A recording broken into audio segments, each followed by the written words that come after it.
कुछ लोग ऐसा दावा करते हैं कि महाभारत में जो एकलव्य की अंगूठा दक्षिणा में देने की कथा है उसमें मैकॉले के द्वारा इंटरपोलेशन यानी मिलावट की गई है और द्रोणाचार्य ने एकलव्य का अंगूठा कटवाकर कोई गलत काम नहीं किया और एकलव्य तो बहुत ही रॉयल फैमिली से बिलोंग करता था क्योंकि उसके पिता राजा थे और मगध के सेनापति थे। इसी वजह से द्रोण ने एकलव्य को शिक्षा नहीं दी क्योंकि अगर वो धनुर्विद्या सीख जाता तो मगध के साथ मिलकर हस्तिनापुर पर आक्रमण कर देता और द्रोणाचार्य केवल कुरु राजकुमारों को शिक्षा दे सकते थे। ऐसी बनावटी बातें तो बहुत सुनी होगी, चलो अब ग्रंथ से इसका खंडन करते हैं।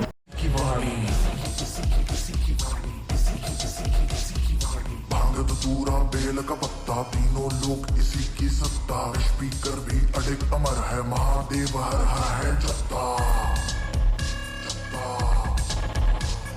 वही शून्य है वही इकाई, वही शून्य है वही इकाई, वही शून्य है वही इकाई, जिसके भीतर बसा शिवाय।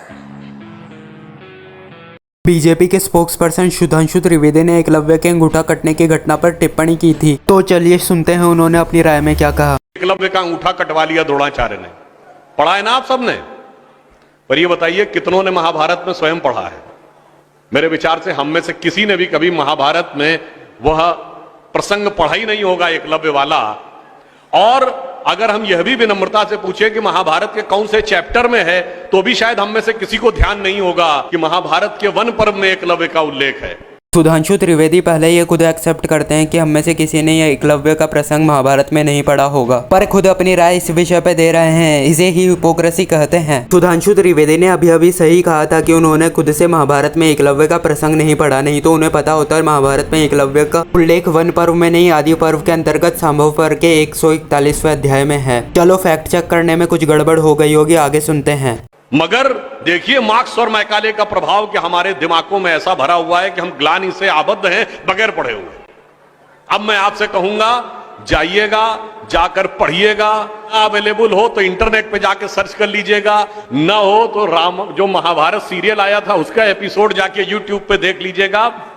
कि किस्सा ये था कि जब आपको चाहे आपने कथा सुनी होगी कि कुत्ते का मुंह बाणों से भर गया था जो एकलव्य ने तीर चलाए थे, और जब वह तीर अर्जुन निकालते हैं तो उस कुत्ते के मुंह में खरोंच तक उस बाण से नहीं आई होती है, तो वो चौंक जाते हैं क्योंकि ये सामान्य तीर नहीं है। उन्होंने कहा तो दिव्य अस्त्र है कि मुंह में पूरा तीर से भर गया मुंह और इसके बाद भी एक खरोंच नहीं आई। पता नहीं सुधांशु जी बिना पढ़े इतने कॉन्फिडेंस से कैसे बोल लेते हैं। एकलव्य ने अपने अस्त्र कौशल का प्रदर्शन करके कुत्ते के मुंह में एक साथ 7 बाण मार दिए थे, पर ऐसा उसके बाण चलाने की फुर्ती के कारण हुआ था क्योंकि इस पूरे घटनाक्रम में कहीं भी दिव्यास्त्र का उल्लेख नहीं है। और वह कुत्ता उसी अवस्था में पांडवों के पास चला गया और पांडव उसको देखकर आश्चर्यचकित हो गए। और यहाँ पर अर्जुन का कुत्ते के मुंह से बाण निकालने का कहीं भी उल्लेख नहीं है। और पता नहीं यह इनकी क्या आदत पड़ी हुई है कि अगर कोई टॉपिक इनके एजेंडे से बाहर हो तो ये उसे मैकॉले या मैक्स मोलर की मिलावट बता देते हैं ना। तो उन्होंने कहा दिव्यास्त्र राजा चला सकता है, कैसे सीखा इसने? तो जब द्रोणाचार्य उससे पूछते हैं कि तुमने ये किससे सीखा, तो कहता आपसे सीखा गुरुजी। तो कहते मैं तो तुम्हें जानता नहीं बालक, तुम अपना परिचय दो। अब यहीं पर बिंदु है। एकलव्य क्या कहता है? मैं मगध नरेश जरासंध के प्रधान सेनापति हिरण्यधनु का पुत्र एकलव्य। अरे वो मगध के chief of the arm forces का बेटा था।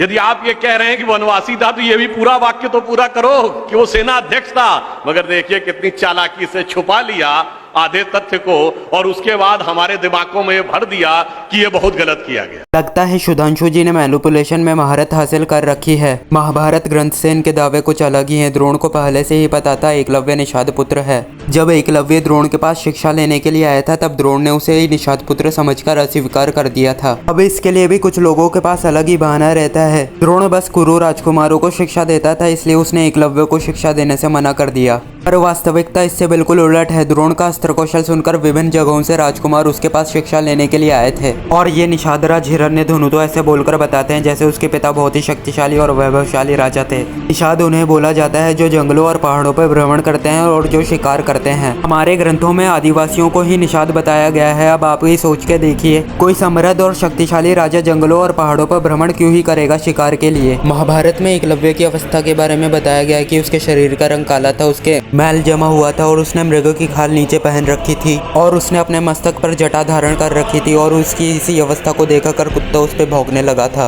अब आप लोग खुद ही विचार करके देखिए, कोई राजा का बेटा इस अवस्था में क्यों ही घूमेगा। उसके पिता भीलों और आदिवासियों के राजा थे और राजाओं की तरह न ही वो समृद्ध थे और न ही वो शक्तिशाली थे। निषादों को समाज में कोई इतनी ज्यादा इंपॉर्टेंस नहीं दी जाती थी। इसका उदाहरण तभी मिल जाता है जब एकलव्य को द्रोण ने निषाद होने के कारण अस्वीकार कर दिया था और इसके बाद एकलव्य वन में जाता है और द्रोण की प्रतिमा बनाता है और उसमें श्रद्धा रखकर धनुर्विद्या अभ्यास करता है और बाणों को छोड़ने और संधान करने की फूर्ति प्राप्त करता है। इसके बाद वन में श्वान वाली घटना घटने के बाद अर्जुन द्रोण के पास जाता है और वहाँ पर वो अपना दुखड़ा सुनाते हुए कहता है कि आपने तो मुझे हृदय से लगाकर कहा था, इस पूरे संसार में मेरा कोई अन्य शिष्य धनुर्विद्या में तुम्हारे बराबर नहीं होगा। तो ये आपका अन्य शिष्य निषादराज का पुत्र अस्त्र विद्या में मुझसे भी कुशल और संपूर्ण लोक में पराक्रमी कैसे बना। जब द्रोण ने यह बात सुनी तब वह अर्जुन को साथ लेकर उस स्थान पर गया जहाँ एकलव्य निरंतर अभ्यास कर रहा था। अब यहाँ पर वापस बताया गया कि एकलव्य के शरीर पर मैल जमा हुआ था और उसने जटा धारण कर रखी थी और उसने अब मृग की खाल के स्थान पर चिथड़े लपेट रखे थे। एकलव्य ने द्रोण को समीप आते देख उनका सम्मान किया और उनके दोनों चरण पकड़कर धरती पर लेट गया। इसके पश्चात एकलव्य ने अपने गुरु भाव से द्रोण की पूजा की। यहाँ पर हम एकलव्य की गुरु भक्ति और उसका द्रोण के प्रति सम्मान देख सकते हैं। और इसके बाद तो सबको पता ही है कि क्या हुआ था।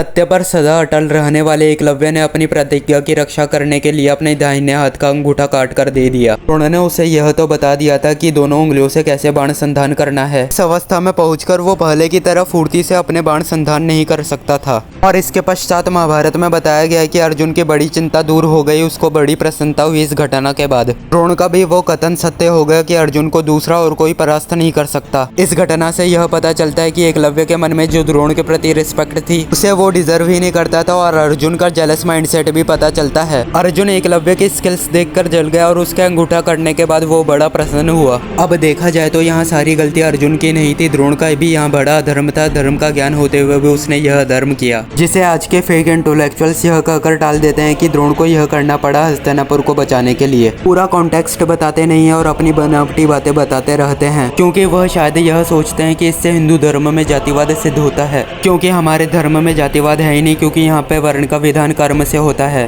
और इस पर मैंने डिटेल वीडियो भी बना रखी है, छोटी है मगर अच्छी है, देखो यार और सब्सक्राइब करो। और पॉइंट पर अब वापस आते हैं। जब लोग ये इस स्टोरी की बात करते हैं तब वो शायद यही भूल जाते हैं कि महाभारत एक एपिक है जिसमें 30 से 40% हमारे धर्म के बारे में भी बताया गया है और मेनली ये 50% एपिक की स्टोरी पे ही फोकस करता है। और एपिक में कुछ भी हो सकता है, कुछ भी घट सकता है। इसका एग्जाम्पल रामायण में भी देख सकते हैं। ब्राह्मण होने के बावजूद भी रावण में राक्षसी गुण थे। सारी मर्यादा भूलकर अपनी बेटी की उम्र की कन्या को हर कर ले आया, क्योंकि रावण एक इविल पर्सनालिटी का आदमी है। इसने जो भी किया वो धर्म के विरुद्ध था। पर ऐसे लोगों से और उम्मीद भी क्या ही कर सकते हैं। वैसे ही इसी केस में यही रीजन है जिसे लोग अक्सर छुपाने की कोशिश करते हैं। मेरे कॉलेज में भी एक प्रोफेसर ने यही कहा था। एकलव्य का जो अंगूठा कटने का उदाहरण है वो पश्चिमी लोगों ने दिया है और उन्होंने मैक्स मोलर और मैकॉले का ही नाम लिया था और यही बताया था कि वो मगध के सेनापति का बेटा था। और यहाँ पर कोई जातिवाद का केस नहीं है और यहाँ पर सच में कोई जातिवाद का केस नहीं है, क्योंकि यहाँ पर केस है इक्वालिटी का। यहाँ पर द्रोण ने अपनी एक फालतू प्रतिज्ञा की रक्षा करने के लिए एकलव्य का अंगूठा कटवा दिया। यहाँ पर द्रोण का इतना ज्यादा धर्म होने के बावजूद भी ये लोग पता नहीं द्रोण को बचाने के लिए इतनी फालतू स्टोरीज क्रिएट क्यों करते हैं, जैसे द्रोण इनके लिए कोई भगवान हो या उससे भी बढ़कर।